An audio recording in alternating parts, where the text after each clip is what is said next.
நான் என்ன சொல்றேன்னா திமுக கட்சிக்கார இதோட வாய் முடிக்கணும் அமைதியா இருக்கும். திருப்பி திருப்பி சொன்னாங்கன்னு வைய நாங்க பொம்பளைங்களாம் சேர்ந்து போட்டுக்கிற ஜட்டு தினெல்லாம் அவுத்துட்டு ஒதிப்போம், ஓட விட்டு ஒதிப்போம். வச்சுக்கவே கூடாது, எங்க விஜய் கிட்ட வச்சுக்கவே கூடாது. இப்ப ஒரு சிஎம் வந்து அடிப்போம் ஒதிப்பேன்னா அது எப்படி விடுவாங்க சொல்லுங்க? இப்ப நீங்க வந்திருக்கிறீங்க பேட்டி எடுக்க, உங்களை போய் அடிப்பேன்னா நீங்க என்ன விட்டுறீங்களா? அதேதான் 10 லட்ச ரூபா கோடி வச்சுட்டு போயிட்டீங்க.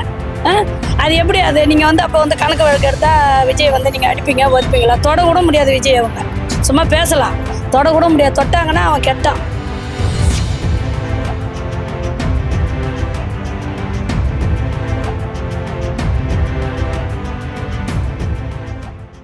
விஜயோட ஆட்சி எப்படி? ஆட்சியெல்லாம் நல்லா இருக்குது, எந்த பிரச்சனை இல்லை, சூப்பராக இருக்குது. இப்போதான் எங்களுக்கு ஃப்ரீயாக இருக்குது. கூண்டு உள்ளுக்கு கிளியை வச்சுருந்தா அவுத்து விட்டா எப்படி ஓடும், அந்த மாரி நாங்கள் பறவைகள் மாரி. இப்போ அதெல்லாம் விஜய் ஆட்சி அருமையாக போகுது. விஜயை பற்றி குறை சொல்கிறதுக்கு வாய்ப்பே இல்லை. எதுக்கு குறை சொல்கிறாங்க? திருடுறோம் வந்து அதாவது திருட முடியலன்னா குறை சொல்கிறோம். அதெல்லாம் காதல் வாங்க முடியாதுல்ல. அதெல்லாம் அராஜகம்லாம் கிடையாது. இப்போ பண்ணுற ஆட்சி தான் சூப்பர் ஆட்சி. ஏங்க தப்பா அவங்க வந்து தப்பு பண்ணாங்க கைது பண்ணுறாங்க. உண்மையாக இருந்தாக்கா எது கைது பண்ணுறாங்க சொல்லுங்க? தப்பு பண்ணாங்க அதனால கைது பண்றாங்க. ஒரு சிஎம் பேச கூட விட மாட்டேன்றாரு அப்படின்னு அவரை பத்தி எது பேசினாலும் கைது பண்றாங்க. அவங்கள பத்தி பேச இவங்களுக்கு என்ன இருக்குது அதை சொல்லுங்க? ஏன்னா இவங்க வந்து எத்தனையோ வாட்டி ஆட்சி ஆண்டிருக்காங்க. இவங்க ஆட்சியில் வந்து எத்தனையோ பேர் படிச்சுட்டு இருக்கிறாங்க. 5 வருஷமா யாருக்கு வேலை போட்டு கொடுத்தாங்க? எல்லாமே பார்த்தீங்கன்னா ரவுடித்தனம் தான். படித்தவங்க எல்லாம் ரவுடித்தனம் பண்ண தான் ஆரம்பிக்கிறானுவ. ஒருத்தனு கூட வேலை போட்டு கொடுக்கல. ஒரு புள்ளைய படிக்க வைக்கிறது எதுக்கு? தாய் தப்பனை காப்பாற்றுவாங்கன்னு தான் படிக்க வச்சு ரொம்ப அவங்கள கஷ்டப்பட்டு பாத்திரம் கழுவி வீட்டு வேலை செஞ்சு தான் கஷ்டப்பட்டு படிக்க வைக்கிறாங்க. அந்த புள்ளைய ரவுடி பண்ணிச்சுன்னா ரவுடித்தனம் எப்படி? ஒரு வேலை இல்லை, சரியான வந்து சாப்பாடு கிடையாது, அதனால தான் ரவுடித்தனம் பண்ணோம். இப்போ 6 மாசத்துல ஆட்சி கவுந்துருன்னு சொல்றாங்க. அதெல்லாம் கவராது. கவரும் நாங்கெல்லாம் விட மாட்டோம். நாங்கெல்லாம் லேடிஸ் எதுக்கு இருக்கிறோம்? விஜய் வரணும்னு தான் நாங்களாம் தேர்ந்தெடுத்தோம். எப்படி ஆட்சி கவரம்? திமுக கட்சிக்காரங்க சொல்றாங்கன்னா அவங்க வந்து நிறைய சேஃப்டி பண்ணிட்டாங்க. அதனால வந்து திருப்பி குறை சொல்லிக்கிட்டே இருக்கிறோம். தப்பு பண்றோம், குறை சொல்லி தான் இருப்பான். இப்போ திமுக, அதிமுக, நாம் தமிழ் எல்லாமே சேர்ந்து விஜய் அவர்களை ஒட்டுமொத்தமா எதிர்க்கிறாங்க. அதுக்கு காரணம் என்ன? ஏங்க இவங்க யாருங்க விஜய் வந்து எதுக்குது? இவங்க யாரு? நாங்க பார்த்து மக்களை தேர்ந்தெடுத்தனால நீங்க எதிர்த்து என்ன பண்ணுவீங்க? உங்களால என்ன முடியும்? என்ன பண்ண முடியும் சொல்லுங்க? இப்போ இடைத்தேர்தல் வந்து சீமான சீமாலாம் சும்மா வேஸ்ட் தான். அவரோட தொகுதியில அவரை ஜெயிக்க முடியல. அவரெல்லாம் பேசுறாரு அடுத்தவங்களை பத்தி. பேசவே கூடாது. சீமா இப்போ எவ்வளோ நாள் இருந்து இருக்கிறாரு? ஒரு தொகுதியில ஜெயிச்சிருக்காரா? முதல்ல தம்பின்னாரு, இப்போ குறை சொல்றாரு. அவர் என்னென்ன எதிர்கட்சிங்க சொல்றாங்களோ எல்லாத்தையும் அடிச்சு போயிட்டே தான் இருப்பாரு. ஓகே தான் ஆட்சி, ஓகே. இன்னும் ஒரு 5 வருஷம் இருந்தாருன்னா இன்னும் நம்ம வல்லரசு ஆயிடும். இந்த 6 மாசத்துல ஆட்சி விஜயோட ஆட்சி கவுந்துரும் அப்படின்னு சொல்றாங்க. நிறைய பேர் அப்படிதான் சொல்லிட்டு இருக்காங்க. பாப்போம், அவர் பண்ற இதெல்லாம் தெரியுது. நாங்க மறுபடியுமே எலெக்ஷன் வச்சா கூட இவங்க இன்னும் அசிங்கப்பட்டுதான் போவாங்க. 2 கட்சிக்காரங்களும் இன்னும் அதிகமா தான் ஆகும். இப்ப எனக்கு என்ன கேள்வினா, இதுக்கு முன்னாடி இருந்த ஆட்சிகள்ல எல்லாம் மக்கள் இந்த மாதிரி போய் பேட்டி எடுக்கும் போது அவ்வளவு தைரியமா பேச மாட்டாங்க, அமைதியா போயிடுவாங்க. ஆனா இப்ப அதிகமா பேசுறதுக்கான காரணம் என்ன? விஜயோட சப்போர்ட் ஒண்ணு மக்களுங்க தெரிஞ்சிடுச்சுட்டாங்க. இதுக்கப்புறம் இது மக்களுக்கான ஆட்சி, இது மக்களுக்கான ஆட்சி அப்படின்றது தெரிஞ்சிடுச்சு. தெரிஞ்சதும் இல்லாம என்ன அதான் மக்கள் ஆட்சின்றது விஜய் எல்லாமே ஃப்ரூடா பண்றாரு இல்லைங்களா? பெண்களுக்கு அந்த தைரியம் கொடுத்துருக்காரு. எல்லாமே கண்ணு எதிர பண்றாரு. எதுவுமே தெரியாம பண்ணல. இங்க ஒரு பேச்சு அங்க ஒரு பேச்சு கிடையாது. எல்லாம் கரெக்டா பண்றாரு. பாப்போம். இவங்க 5 வருஷம் சொல்றாங்க. ஏன் நம்ம வீட்டு பிள்ளை தானே, சாப்பிட்டு போகுது, இருக்கட்டும் அப்படின்னு தான் எல்லா லேடிஸுமே அப்படிதான் பேசுறாங்க. நாங்களும் நிறைய பேர் பாக்குறோம், கொள்றோம். ஓகே. அதெல்லாம் அராஜகம்லாம் கிடையாது. இப்ப பண்ற ஆட்சி தான் சூப்பர் ஆட்சி. ஏங்க தப்பா அவங்க வந்து தப்பு பண்ணாங்க கைது பண்றாங்க. உண்மையா இருந்தாக்கா எது கைது பண்றாங்க சொல்லுங்க? தப்பு பண்ணாங்க அதனால கைது பண்றாங்க. ஒரு சிஎம் பேச கூட விட மாட்டேன்றாரு அப்படின்னு அவரை பத்தி எது பேசினாலும் கைது பண்றாங்க. அவங்கள பத்தி பேச இவங்களுக்கு என்ன இருக்குது அதை சொல்லுங்க? நான் என்ன சொல்றேன்னா திமுக கட்சிக்கார இதோட வாய் முடிக்கணும், அமைதியா இருக்கும். திருப்பி சொன்னாங்கன்னு வைய நாங்க பொம்பளைங்களாம் சேர்ந்து போட்டுக்கிற ஜட்டு தினெல்லாம் அவுத்துட்டு ஒதிப்போம், ஓட விட்டு ஒதிப்போம். வச்சுக்கவே கூடாது. எங்க விஜய் கிட்ட வச்சுக்கவே கூடாது. எங்க விஜய் என்ன தப்பு பண்ணாரு? முன்ன விஜய் பத்தி பேசுறதே தப்புன்ற. நீ எலும்பு ஒடிப்பேன், கையை ஒடிப்பேன், நான் என்னத்தை ஒடிச்சிருவேன்? மேல கை வச்சுப்பாரு. திமுக எம்எல்ஏ எல்லாம் வந்து மேடைகள்ல பேசுவோம், விஜய் அவர்கள் வந்து அனாவசியமா பேசுறாங்க. இப்போ ஒருத்தர் வந்து லேட்டஸ்டா ஒடிப்பேன் அப்படின்னு சொல்லி பேசுறாங்க. ஆமா, தப்பு தானே. அந்த மாதிரி அவங்க பேச என்ன காரணம்? ஏங்க பேசுனா அதாவது வந்து காலங்காலமா நீங்க திருடி நிறைய வச்சுக்கிட்டீங்க. அதை எங்க பார்த்தாலும் பொம்பளைங்களை வச்சுக்கிறது, எதை பார்த்தாலும் அராஜகம் பண்றது, ரவுடித்தனம் பண்றது நீங்க.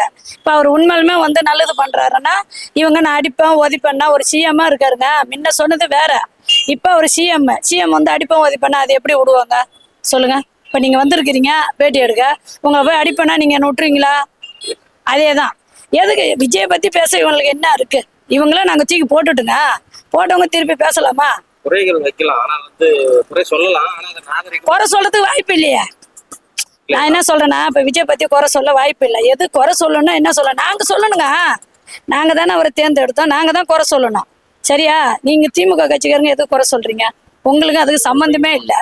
குறை சொல்ல வேண்டிய காரணம் ஏங்க? நீங்க இப்ப எப்படின்னாக்கா இத்தனை வருஷம் சம்பாதிச்சிருக்கிறீங்க, எல்லாத்துலயும் பார்த்தா லஞ்சம் தான். அவளத்தையும் வாங்கி எடுத்தோன்னே நீங்க கஜானாவே காலி பண்ணிட்டு போயிட்டீங்க. எத்தனை 10 லட்ச ரூபா கோடி வச்சுட்டு போயிட்டீங்க. அது எப்படி? அது நீங்க வந்து அப்ப வந்து கணக்கு வழக்கு எடுத்தா விஜய் வந்து நீங்க அடிப்பீங்க ஒதுப்பீங்களா? தொட கூட முடியாது விஜய். அவங்க சும்மா பேசலாம், தொட கூட முடியாது. தொட்டாங்கன்னா அவன் கெட்டான். விஜய் தாங்க வருவாரு. விஜய் தவிர வேற யாரும் இல்லை. அடுத்தடுத்து விஜய் தான் சிஎம். மித்த கட்சி வர்றதுக்கு வாய்ப்பே இல்லை. வரவும் நாங்கள் விட மாட்டோம். எப்படி? நாங்கள் பார்த்தானே ஓட்டு போடணும். நாங்கள் விஜய்க்கு தான் போடுவோம். நாங்கன்னு இல்லை, லேடிஸ் எல்லாமே நாங்கள் விஜய் தான். அப்புறம் அடுத்த ஆள் வரும்போது எப்படி நாங்கள் ஓட்டு போடுவோம்? 1 வயசு புள்ளையெல்லாம் போய் கெடுத்தாங்கங்க, அராஜகம் பண்ணாங்க. அப்பெல்லாம் இவனை எங்கே போனானுவ? அப்போ கேட்கணுமா இல்லையா?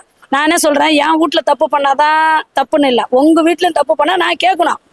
அப்போ கேட்காத உங்கள் ஆட்சியில் இருந்தவன் தானே பிடிச்சிட்டு 1 வயசு பிள்ளை 2 வயசு பிள்ளையெல்லாம் கெடுத்தானுவ. அப்போ இந்த முதலமைச்சர் எங்கே போனாங்க? திமுக கட்சியில். இப்போ எம்எல்ஏலாம் அப்போ எங்கே போனாங்க?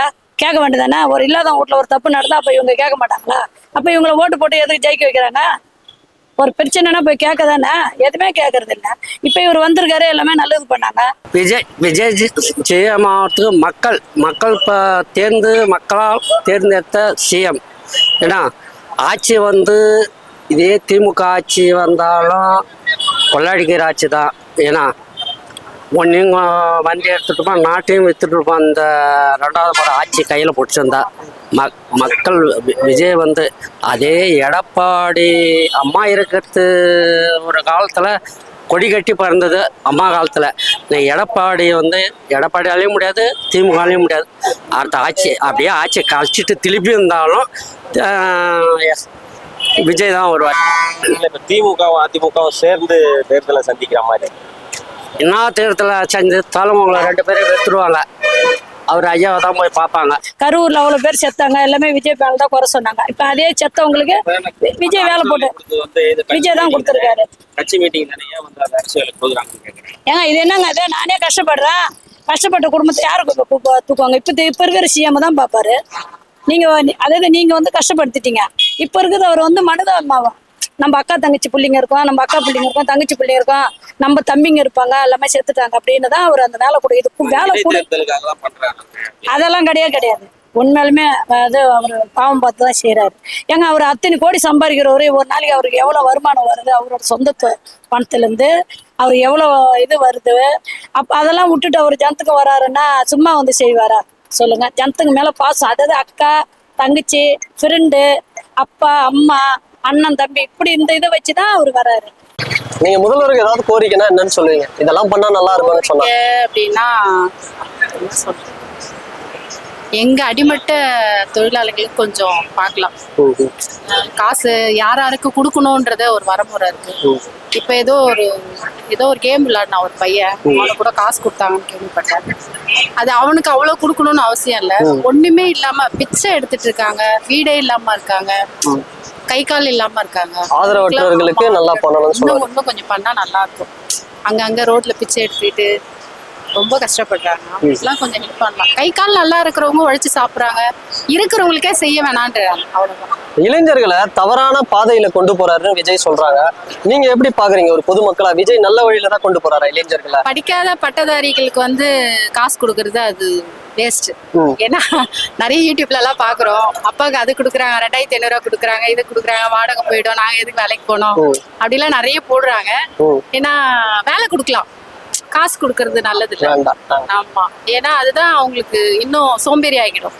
வேலை போய் தேடி அலையணும் அப்படின்ற ஒரு மோட்டிவேஷன் இருக்காது.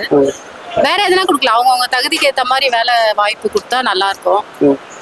அவங்க ஃபேமிலிக்கு இப்போ அரிசிலாம் ரொம்ப ரேஷன் கடையில் அரிசிலாம் ரொம்ப இதுவாக போடுறாங்க. சில பேர் வாங்குறாங்க, சில பேர் வாங்க மாட்டேங்கிறாங்க. அதுக்கு எதனா முடிவு எடுத்தால் நல்லா இருக்கும், ஏழைங்களுக்கு யூஸ் ஆகிற மாதிரி. சரி. எனக்கு அதுதான் கொஞ்சம்